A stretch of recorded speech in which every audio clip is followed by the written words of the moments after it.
Hello everybody, welcome to my channel. ఈరోజు ఈ వీడియోలో గోంగూర నిల్వ పచ్చడి ఎలా చేయాలనేది చూపిస్తున్నాను.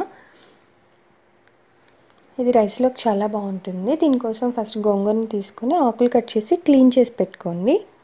తర్వాత స్టవ్ మీద ఒక కళాయి పెట్టుకొని ఒక స్పూన్ ఆయిల్ వేసుకొని దానిలో ఒక 20 ఎండుమిరపకాయలు వేసుకొని వేయించుకోవాలి.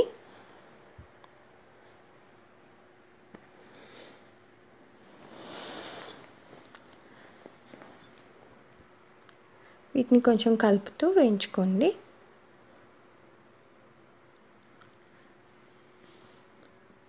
దీనిలో ఒక 2 స్పూన్లు ధనియాలు కూడా యాడ్ చేసుకోవాలి.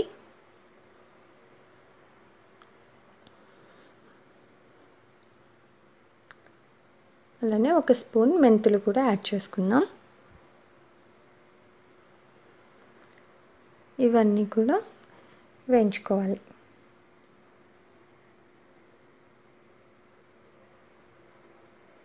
ఇవి వేగిపోయాయి కదా, దీనిలో ఒక 5 రెమ్మలు కరివేపాకు వేస్తున్నాను.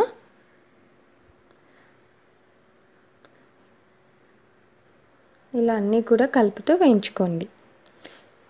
ఇవి రెడీ అయిపోయాయి. వీటిని ఒక మిక్సీ జార్లోకి తీసుకోవాలి. దీనిలో ఉప్పు పసుపు కూడా వేసి కూల్ అయిన తర్వాత పౌడర్ చేసి పెట్టుకోండి.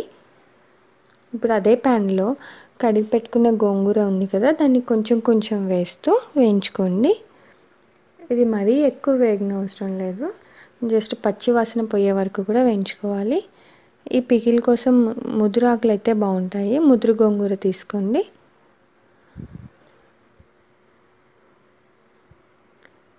దీన్ని కూడా కలుపుతూ వేయించుకుందాం.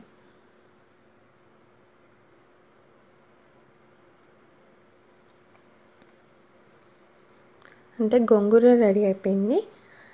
ఇప్పుడు ఒక బౌల్లో ఒక లెమన్ సైజ్ చింతపండు తీసుకొని కొంచెం వాటర్ యాడ్ చేసి ఉడకపెట్టుకోవాలి. ఇది గుజ్జు మొత్తం సాఫ్ట్ అయ్యే వరకు కూడా ఉడకపెట్టుకోండి.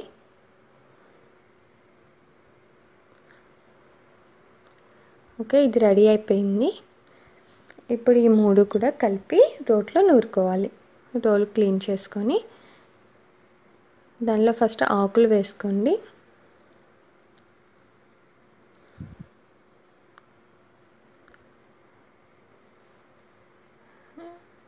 వీటిని ఫస్ట్ కొంచెం కచ్చాపచ్చాగా దంచుకుంటూ నూరుకుందాం.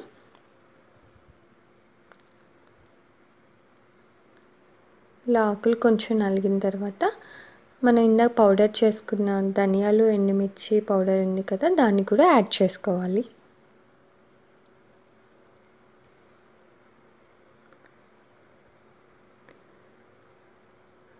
ఈ పౌడర్ ఆకుల్లో మొత్తం కలిసిపోయే వరకు కూడా ఇలా కలుపుతూ నూరుకోండి. తర్వాత చింతపండు గుజ్జు కూడా వేసుకోవాలి.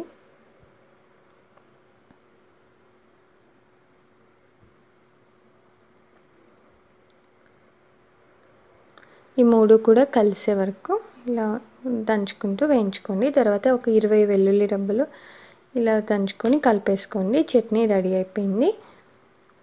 దీన్ని 1 ఇయర్ వరకు కూడా స్టోర్ చేసుకోవచ్చు. మీకు ఎప్పుడు కావాలంటే అప్పుడు కొంచెం తీసుకొని ఇలా తాలింపు పెట్టేసుకోవచ్చు.